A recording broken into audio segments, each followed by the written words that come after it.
Today's reading comes from the prophet Isaiah chapter 43 and verse 2. And God says there, "When you pass through the waters, I will be with you."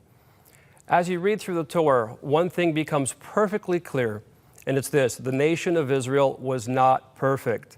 Over and over again, God provides for them, He protects them, He does incredible things in their presence, yet they sin and they turn away from Him. On more than one occasion, God was planning to either punish or destroy them, but then Moses steps in and intercedes on their behalf. But every time they repented, God relented. He forgave their sin, and He kept His promises to them. You know, this passage beautifully describes for us God's heart towards the nation of Israel. He uses such tender and loving language here. He assures them that they will never be alone, that He will always walk with them. He will always be with them. And what's encouraging to me as a believer living today in the 21st century is that this passage isn't only for Israel.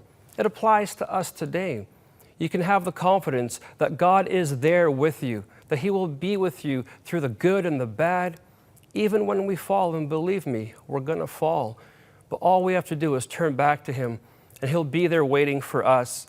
So let me encourage you, if you're passing through some turbulent waters, be at peace and know that God will never leave you and that He will always watch over you. You know, when I think of God's grace in this passage, that when we fall, He's there to pick us up. You know, I hear theology and people say, you know, it doesn't matter if you fall. God's grace is there. He's going to save you. He'll be there to rescue you. Yes, that's true.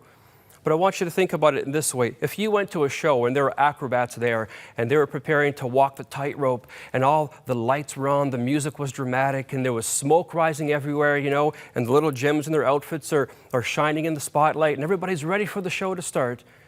And then the acrobat comes out and instead of walking across the tightrope, he just does a swan dive and goes down into the safety net.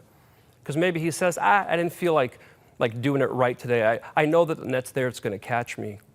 That's how it's like if we live our lives knowing and abusing God's grace. It's there to catch us, but we're not supposed to abuse it. God's grace is a safety net. It's not a trampoline, friends. So let's aim to live a life that is worthy of the call of Almighty God.